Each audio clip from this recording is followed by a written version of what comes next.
Hi hello friends, എല്ലാവർക്കും നമ്മുടെ സുമി മുഫാസ് ടെസ്റ്റി കിച്ചണിലേക്ക് സ്വാഗതം. അപ്പോൾ നാളെ വരാനിരിക്കുന്ന നമ്മുടെ മഴ തോരും മുൻപ് സീരിയലിൻ്റെ ഒരു ചെറിയ വിശേഷം കേട്ടാലോ. അങ്ങനെ നമ്മുടെ അലീന ശരണ്യയെ കാണാനായിട്ട് പോവാണ്. അങ്ങനെ പതിവ് പോലെ തന്നെ ശരണ്യയെ കാണാൻ പോവുകയും ശരണ്യനെയും കൊണ്ട് പുറത്തോട്ടൊക്കെ പോവുകയാണ്. പുറത്തോട്ടൊക്കെ പോയി കഴിഞ്ഞെന്ന് വെച്ചാൽ അമ്പലത്തിലൊക്കെ ഒന്ന് പോകണം. അപ്പം നടന്ന് പോകുമ്പോൾ മറ്റുള്ളവരെ കാണുന്നുണ്ട്. അതിൽ ഒന്ന് രണ്ട് പേരൊക്കെ വിശേഷങ്ങളും കുശലാന്വേഷണവും ഒക്കെ ചോദിക്കുന്ന ഒരു മട്ടൊക്കെ ഉണ്ട്.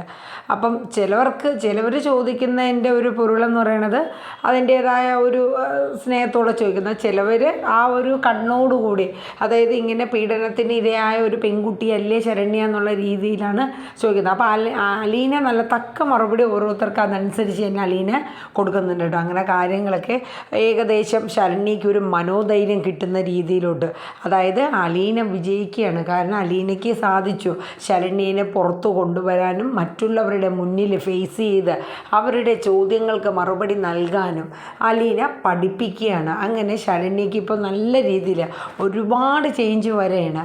അങ്ങനെ അവർ അമ്പലത്തിലൊക്കെ പോയിട്ട് നന്നായിട്ട് പ്രാർത്ഥിക്കേണ്ടതുണ്ട്. അലീന പറയുന്നുണ്ട് നല്ല രീതിയിലുള്ള മനോധൈര്യവും ആത്മവിശ്വാസവും ഒക്കെ മോക്ക് കിട്ടട്ടെ എന്നുള്ള രീതിയിൽ അലീന ശരണ്യനെ നിർത്തിക്കൊണ്ട് തന്നെ പ്രാർത്ഥിക്കാൻ കേട്ടോ. അപ്പോൾ ശരണ്യ അലീനയുടെ അടുത്ത് ചോദിക്കുന്നുണ്ട്, ചേച്ചി എന്തിനു വേണ്ടിയിട്ടാണ് എനിക്ക് വേണ്ടിയിട്ട് ഇങ്ങനെയൊക്കെ ഇത്രയും കഷ്ടപ്പെടുന്നത്? ചേച്ചി ആ ജോലിക്ക് നിൽക്കുന്ന വീട്ടിലുള്ളവർ ചേച്ചീനെ ഒന്നും പറയത്തില്ലേ എന്ന് ചോദിക്കുന്ന. ആദ്യമൊക്കെ എൻ്റെ അടുത്ത് പോകണ്ടെന്ന് പറഞ്ഞായിരുന്നു. കാരണം എങ്ങനെയായിരിക്കും അവർ റിയാക്ട് ചെയ്യണതെന്ന് നമുക്കറിയില്ലല്ലോ, അതുകൊണ്ട് പോകണ്ടെന്നൊക്കെ പറഞ്ഞു.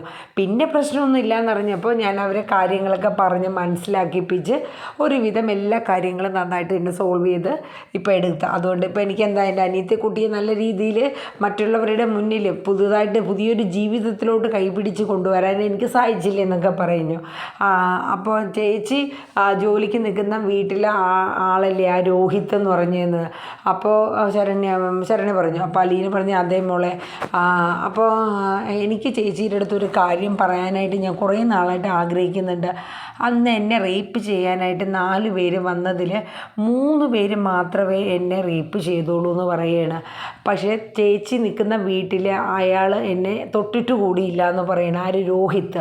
അത് കേട്ടപ്പോൾ അലീന അന്താളിക്കുകയാണ്. കാര്യം ഇത്രയും നാളും രോഹിത്തും ഇതിലൊരു പങ്കാളിയാണ്, ഇതിൽ തെറ്റ് ചെയ്തിട്ടുണ്ട് എന്നുള്ളതാണ് അലീനയുടെയും ബാലചന്ദ്രൻ്റെയും മറ്റുള്ളവരുടെ ഒക്കെ വിശ്വാസം.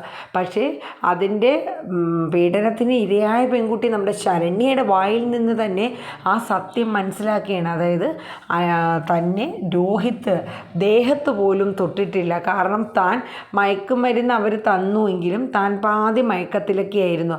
പക്ഷേ എങ്കിലും തൻ്റെ ഉത്ബോധ മനസ്സിലും താൻ ഇടയ്ക്ക് കണ്ണു തുറക്കുന്നതും ആരൊക്കെ തൻ്റെ അടുത്ത് വരുന്നുവെന്നും തന്നെ എന്താ ചെയ്യുന്നതെന്നും ഒക്കെയുള്ള ബോധം ശരണ്യയ്ക്ക് ഉണ്ടായിരുന്നു. അലീനയ്ക്ക് എന്ത് ചെയ്യണം? മോൾ ഈ പറയണതൊക്കെ സത്യമാണോ? രോഹിത് ഒരു തെറ്റും ചെയ്തിട്ടില്ല എന്ന് ചോദിക്കുക. ഇല്ല ചേച്ചി, രോഹിത് ഒരു തെറ്റും ചെയ്തിട്ടില്ല.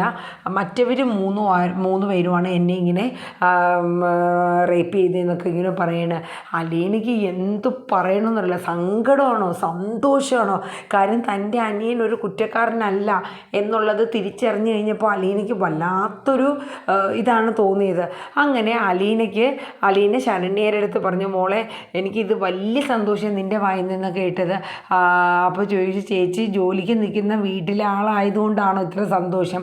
അതുമാത്രമല്ല മോളെ, മറ്റ് ചില കാരണങ്ങളും ഉണ്ട് എന്ന് പറയുന്നു. അതിപ്പോൾ പറയുന്നില്ല എന്ന് പറഞ്ഞിട്ട് അലീന ശരണ്യനെയും കൊണ്ട് വീട്ടിലോട്ട് പോയും കുറച്ച് നേരം കൂടെയൊക്കെ ശരണ്യയുടെ വീട്ടിലിരുന്ന് സ്പെൻഡ് ചെയ്തിട്ട് അലീന വീട്ടിലോട്ട് പോവാണ് കേട്ടോ. അപ്പോൾ ശരണ്യയുടെ അമ്മയ്ക്കൊക്കെ ഒരുപാട് സന്തോഷമാവുകയാണ്. മോളെയും കൊണ്ട് പുറത്ത് പോയി, അമ്പലത്തിൽ പോയി. എൻ്റെ അലീന പറഞ്ഞു, അമ്മ ഇനി ഒന്നും ശരണ്യയുടെ കാര്യത്തിൽ നിങ്ങൾ ടെൻഷൻ അടിക്കുകയേ വേണ്ട. കാരണം അവൾക്കെല്ലാം സ്വന്തമായിട്ട് ഇപ്പോൾ പോകാനും ഇനി അവൾ ഒറ്റയ്ക്ക് പോവുക തന്നെ ചെയ്യും. മറ്റുള്ളവർ എന്ത് ചോദിച്ചാലും അതിന് മറുപടിയൊക്കെ കൊടുക്കാൻ അവൾക്ക് സാധിക്കും എന്നൊക്കെ ഇങ്ങനെ അലീന പറയണം. അപ്പോൾ അവർക്ക് ഭയങ്കര സന്തോഷമായിട്ട് അവർക്ക് എത്ര നന്ദി പറഞ്ഞാലും അലീനയോട് പറ്റില്ല അവർക്ക്. കാര്യം അവരെ മോക്ക് ഒരു പുനർജന്മമാണ് അലീന കൊടുക്കുന്നത്. അങ്ങനെ അലീന തിരിച്ച് വീട്ടിലെത്തിയിട്ട് ഇത് ബാലചന്ദ്രൻ്റെ അടുത്ത് പറയണ്ടേ എന്ന് ഭയങ്കര ഒരു ക്യൂരിയോസിറ്റി ആയിട്ട് ഇങ്ങനെ നിൽക്കുകയാണ്. ആ ഒരു സത്യം, ഇത്രയും സന്തോഷമുള്ള കാര്യം അലീനയ്ക്ക് പറയാൻ വേണ്ടി. അപ്പോൾ ബാലചന്ദ്രൻ ഷോപ്പിൽ നിന്ന് എത്തിയിട്ടില്ല. അലീന വെയിറ്റ് ചെയ്തിരിക്കണം. അപ്പോൾ ബാലചന്ദ്രൻ വന്നു. എന്നിട്ട് അലീന ചായയൊക്കെ കൊണ്ടുവന്ന് കൊടുക്കുകയാണ്. എന്നിട്ട് ഇന്ന് ഞാൻ ശരണ്യയെ അങ്ങേരടുത്ത് പോയിരുന്നു, ശരണ്യയും കൊണ്ട് അമ്പലത്തിലൊക്കെ പോയിരുന്നു അച്ഛാന്ന് പറഞ്ഞു. ആണോ? വേറെ എന്ത്? പിന്നെ അവിടെ എനിക്കൊരു കാര്യം ശരണ്യെ, രോഹിത്തിൻ്റെ ഒരു കാര്യം ശരണ്യ പറഞ്ഞു എന്ന് പറഞ്ഞു. അപ്പോൾ അലീന അല്ല ബാലേന്ദ്രൻ ചോദിച്ചു, രോഹിത്തിൻ്റെ കാര്യം എന്താ മോളെ? അപ്പോൾ അലീന ആ സത്യം പറയണ, അതായത് അച്ഛാ, നമ്മുടെ രോഹിത്ത് ഒരു തെറ്റും ചെയ്തിട്ടില്ല. ഇന്ന് ശരണ്യ എൻ്റെ കൂടെ നേരിട്ട് പറഞ്ഞു, ആ രോഹിത്ത് എന്ന് പറയുന്ന ആൾ എൻ്റെ ശരീരത്തെ തൊടുക പോലും ചെയ്തിട്ടില്ല, മറ്റു 3 പേരുമാണ് തന്നെ പീഡിപ്പിച്ചതെന്ന് പറഞ്ഞപ്പോൾ ബാലചന്ദ്രൻ അങ്ങോട്ട് ഞെട്ടുകയാണ്. മോളെ നീ എന്താ പറയണേ? അതേ അച്ഛ, ഇന്ന് ശരണ്യ തന്നെ നേരിട്ട്, ഞാൻ അങ്ങോട്ട് ചോദിച്ചിട്ടല്ല, പക്ഷെ അവൾ നേരിട്ട് എനിക്കൊരു സത്യം പറയാനുണ്ട് ചേച്ചി എന്ന് പറഞ്ഞിട്ട് എന്നോട് ഈ കാര്യം പറഞ്ഞത്. ബാലചന്ദ്രന് വിശ്വസിക്കാൻ പറ്റുന്നില്ല മനസ്സിനെ. ഇത് ശരിക്കും സത്യമാണോ? കാരണം ഇത്രയും നാൾ സമൂഹത്തിൽ നേരിട്ട ആ ഒരു നാണക്കേട്, 2 പെൺകുട്ടികളുടെ ഭാവി മൊത്തം, അവർ കടകൾ എല്ലാം കൊണ്ടും മൊത്തത്തിൽ നാണക്കേട് വരുന്ന ഒരവസ്ഥയല്ലായിരുന്നോ? ബാലചന്ദ്രൻ എന്ത് ചെയ്യണമെന്നറിയില്ല. ബാലചന്ദ്രൻ പറഞ്ഞു, ഇത് ഞാൻ വെറുതെ വിടില്ല. അത് അവനെ കാണാൻ ചെന്നപ്പോൾ അവൻ നമ്മളോട് പറഞ്ഞത്, എനിക്ക് വേണ്ടിയിട്ട് നിങ്ങൾ ആര് ജാമ്യത്തിന് വേണ്ടി നിൽക്കണ്ട. അപ്പോൾ അലീന പറഞ്ഞു, അവൻ ആ ചെയ്യാത്ത തെറ്റിന് ശിക്ഷ അനുഭവിച്ചു കൊണ്ടിരുന്ന അവൻ്റെ മനസ്സാച്ച അവനെ അങ്ങനെ പറയിപ്പിച്ചത്. ഇത് രോഹിത്തൊക്കെ അവനെ പെടുത്തി കളഞ്ഞതാണ്. കാരണം അവൻ അവിടെ വന്നിരുന്നല്ലോ, പക്ഷെ അവനെയും കൂടെ അവന്മാർ പെടുത്തി, പ്രത്യേകിച്ച് ഹരി രോഹിത്തിനെയും കൂടെ പെടുത്തിയതാണ് എന്നുള്ളത് അലീന പറഞ്ഞു. അപ്പോൾ ബാലചന്ദ്രൻ പറഞ്ഞു, ഇത് ഞാൻ ഒരിക്കലും വെറുതെ വിടില്ല. ഞാൻ ഏത് കോടതിയിൽ ചെന്നാലും ഇതിന് ഞാൻ പ്രതികാരം വീട്ടും എന്നുള്ള രീതിയിലൊക്കെ പറഞ്ഞു. അപ്പോൾ അലീന പറഞ്ഞു, അച്ഛാ എടുത്തു ചാടി ഒന്നും ചെയ്യണ്ട. ഇതിപ്പോൾ ഞാൻ ആ ശരണ്യെ സ്വാധീനിച്ച് ഇനിയിപ്പോൾ രോഹിത്തിനെ രക്ഷപ്പെടുത്തിയതാണെന്ന് പറയിപ്പിച്ചാലോ, അതുകൊണ്ട് അച്ഛൻ ഇപ്പോൾ ഒന്നും ചെയ്യണ്ട. ഇല്ല മോളെ, എനിക്കിതങ്ങനെ വെറുതെ വിടാൻ പറ്റില്ല. അച്ഛൻ ഇനിയിപ്പോൾ ചെയ്യാൻ പോകുന്നത് എന്താണ്? ശരണ്യയുടെയൊക്കെ പേരിന് കേസ് കൊടുക്കാനാണോ? അങ്ങനെയൊന്നും അച്ഛൻ ചെയ്യണ്ട. അച്ഛൻ സാവകാശപ്പെടും, നമുക്ക് വക്കീലൊക്കെ ആയിട്ട് ആലോചിച്ച് വേണ്ടുന്ന രീതിയിൽ ചെയ്യാം. ഇത്രയും നാൾ എൻ്റെ മോനെ ഒരു തെറ്റും ചെയ്യാണ്ട് ഇടിയും തൊഴിയും പോലീസുകാരുടെ ആട്ടും തുപ്പും ജനങ്ങളുടെ കല്ലേറും മറ്റുള്ളവരുടെ കുത്തി നോവും എല്ലാം ഞാൻ വരെ അവനെ കുത്തി നോവിച്ചിട്ടുണ്ട്. പക്ഷേ എൻ്റെ മകൻ ഒരു തെറ്റും ചെയ്തിട്ടില്ലായിരുന്നു അല്ലേ എന്ന് ഓർത്തിട്ട് ബാലചന്ദ്രൻ വിതുമ്പാണ് കേട്ടോ. ഇതേ സമയം ബാലചന്ദ്രൻ അപ്പം തന്നെ അവിടെ നിറങ്ങുകയാണ്. കാര്യം ഇത് അങ്ങനെ പറ്റുന്ന ഒരു പ്രശ്നമല്ല, ഇതിനൊരു പ്രതിവിധി ഞാൻ കാണിച്ചു തരാമെന്ന് പറഞ്ഞ് ബാലചന്ദ്രൻ പോവാണ്. അലീനയ്ക്ക് ആകെ ടെൻഷനായി, ഇതിപ്പോൾ പറഞ്ഞതാകെ ഒരിതായി പോയല്ലോ എന്നുള്ളത്. എന്നിട്ട് അലീന കൃഷ്ണമോളെടുത്ത് ഈ കാര്യങ്ങളൊക്കെ പറയണ. കൃഷ്ണമോൾ അന്തളിച്ച് നിൽക്കണം. അപ്പോൾ നമ്മുടെ രോഹിത്തേട്ടൻ ഒരു തെറ്റും ചെയ്തിട്ടില്ലായിരുന്നു, ഒരു തെറ്റും ചെയ്യാതെയാണോ നമ്മുടെ രോഹിത്തേട്ടൻ ഈ ശിക്ഷ അനുഭവിക്കുന്നതെന്ന്? അതേ മോളെ, ഇന്ന് ശരണ്യ എൻ്റെ കൂടെ നേരിട്ട് പറഞ്ഞതാണ്, രോഹിത് അവളുടെ ദേഹത്ത് പോലും തൊട്ടിട്ടില്ല എന്നുള്ള കാര്യം. കൃഷ്ണമോൾക്ക് ഒരുപാട് സന്തോഷമാവുകയാണ്. അങ്ങനെ നമ്മുടെ ബാലചന്ദ്രൻ നേരെ ഗോവർദ്ധനെ വിളിക്കുകയാണ്. എൻ്റെ ഗോവർദ്ധൻ്റെ അടുത്ത് പറയും, നീ വേഗം തന്നെ ഒന്ന് വാ ഗോവർദ്ധൻ, എനിക്കൊരു കാര്യം പ്രധാനമായിട്ട് പറയാനുണ്ടെന്ന്. അങ്ങനെ ഗോവർദ്ധനെ ചെല്ലുമ്പോഴത്തേക്ക് ബാലചന്ദ്രൻ ഈ കാര്യങ്ങളൊക്കെ പറയുകയാണ്. ഗോവർദ്ധനൻ അന്തളിച്ച് നിൽക്കുന്നു, ഇത് എന്താ ബാലേട്ട ഈ പറയണത്? അപ്പോൾ രോഹിത് ഒരു തെറ്റും ചെയ്യാണ്ടാണോ ഈ ശിക്ഷ അനുഭവിക്കുന്നത്? ഈ ഹരിയും ടീമും കൂടെ അവൻ്റെ പേരും കൂടെ, രോഹിത്തിൻ്റെ പേരും കൂടെ അതിൽ പെടുത്തി, കാരണം അവനും ആ ശിക്ഷ അനുഭവിക്കണം എന്ന രീതിയിൽ വരുത്തി കളഞ്ഞു. എൻ്റെ മകനത് പറഞ്ഞെങ്കിലും ആരും അത് ചെവിക്കൊള്ളാനായിട്ട് നിന്നില്ല. പോലീസുകാരുടെ അടുത്ത് ആവുന്നത്ര അവൻ പറഞ്ഞു, ഞാനൊന്നും ചെയ്തില്ല അച്ഛൻ, അവനെ പിടിച്ചുകൊണ്ട് പോകുന്ന അറസ്റ്റ് ചെയ്യുന്ന സമയത്തും അവൻ എന്നോട് പറഞ്ഞു, അച്ഛൻ ഞാൻ ഒരു തെറ്റും ചെയ്തിട്ടില്ല അച്ഛാ, തൊഴുതുകൊണ്ട് എൻ്റെ അടുത്ത് അവൻ പറഞ്ഞു, പക്ഷെ ഞാൻ പോലും അത് ചെവിക്കൊള്ളാൻ നിന്നില്ല. ഇതൊക്കെ ഞാൻ ഇപ്പോഴും ഓർക്കുന്നു ഗോവർദ്ധ എന്ന് പറയുന്നുണ്ട്.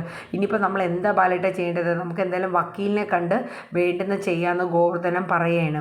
ഇതേ സമയം നമ്മുടെ അലീന നമ്മുടെ മനുവിനെ വിളിച്ചിട്ട് ഈ കാര്യമൊക്കെ പറയണം. മനുവായിട്ട് ഇന്നതുപോലെ ശരണ്യം കൊണ്ട് ഞാൻ അമ്പലത്തിൽ പോയിരുന്നു, അപ്പോൾ ശരണ്യ എനിക്കൊരു സത്യം പറയാനുണ്ട് അലീന ചേച്ചി എന്ന് പറഞ്ഞിട്ട് ഇങ്ങനെ രോഹിത്തിൻ്റെ കാര്യം പറഞ്ഞു. അപ്പോൾ മനു അന്താളിക്കുകയാണ്. മനു പറഞ്ഞ് കാര്യമൊക്കെ നല്ലതാണ്, പക്ഷേ ഇതിപ്പോൾ വരുന്നത് നീ അവളെ സ്വാധീനിച്ച് പറയിപ്പിച്ചതായിട്ട് വരും എന്നിങ്ങനെ തോന്നും. അപ്പോൾ അലീന പറഞ്ഞു, എന്തായാലും ഞങ്ങളായിട്ടൊന്നും ചെയ്യുന്നില്ല, അവളെ മൊഴിയെടുക്കാൻ വിളിക്കുമല്ലോ, ആ സമയത്ത് എന്തായാലും അവൾക്ക് ഫുൾ ബോധം പോയിട്ടില്ലല്ലോ, അപ്പോൾ അവളെ സത്യം അന്നേരം പറയട്ടെ എന്ന് പറയും. അങ്ങനെ രേവതി കുട്ടിയോടും അലീന വിളിച്ച് ഈ സത്യങ്ങളൊക്കെ അങ്ങോട്ട് പറയുകയാണ്. അങ്ങനെ ഒടുവിൽ അലീനയ്ക്ക് മനസ്സിൽ വല്ലാത്തൊരു സന്തോഷമാണ്. തൻ്റെ അനുജൻ ഇനി ജീവിതത്തിലോട്ട് തിരിച്ചു വരും, തൻ്റെ അനുജൻ ഒരു തെറ്റും ചെയ്തിട്ടില്ല, അവൻ ഈ ശിക്ഷ അനുഭവിക്കേണ്ടി വരില്ല, അതിനുവേണ്ടി ഇനി എവിടെ എത്ര റിസ്ക് എടുക്കേണ്ടി വന്നിരുന്നാലും എടുത്ത് തൻ്റെ അനിയനെ കൊണ്ടുവരണം എന്നുള്ള ഒരൊറ്റ ലക്ഷ്യം മാത്രമേ അലീനയ്ക്ക് ഉണ്ടായിരുന്നുള്ളൂ. അതിനു വേണ്ടിയിട്ട് ബാലചന്ദ്രൻ ഒരുമ്പിട്ട് ഇറങ്ങിയിട്ടുണ്ട്. ബാലചന്ദ്രൻ എന്തായാലും തൻ്റെ മകനെ രക്ഷിക്കാനുള്ള എല്ലാ വഴികളും ശ്രമിക്കുക തന്നെ ചെയ്യും. അപ്പോൾ എന്തായാലും നമുക്ക് നോക്കാം നമ്മുടെ രോഹിത്ത് പുറത്തിറങ്ങുമോ ഇല്ലയോ എന്നുള്ള സത്യമൊക്കെ നമുക്ക് കണ്ടു തന്നെ അറിയാം. എന്തായാലും രോഹിത്ത് നിരപരാധിയാണ് എന്ന സത്യം ഈ നാളെ തെളിയാൻ പോവുകയാണ്. അപ്പോൾ എല്ലാവർക്കും നാളത്തെ എപ്പിസോഡ് ഭയങ്കരമായിട്ട് ഇഷ്ടമാവും. അപ്പോൾ നമ്മുടെ വീഡിയോസൊക്കെ ഇഷ്ടമായാൽ ഒന്ന് ലൈക്ക് ചെയ്യുക, ഹൈപ്പ് ചെയ്യുക, നിങ്ങളുടെ അഭിപ്രായങ്ങളൊക്കെ കമൻറ്റ് ബോക്സിൽ രേഖപ്പെടുത്താനും മറക്കരുത്. അപ്പോൾ എല്ലാവർക്കും നല്ലൊരു ശുഭരാത്രി പറഞ്ഞുകൊണ്ട് ഇന്നത്തെ പ്രൊമോ വൈൻഡപ്പ് ചെയ്യുന്നു. Tata, bye bye, take care, thank you.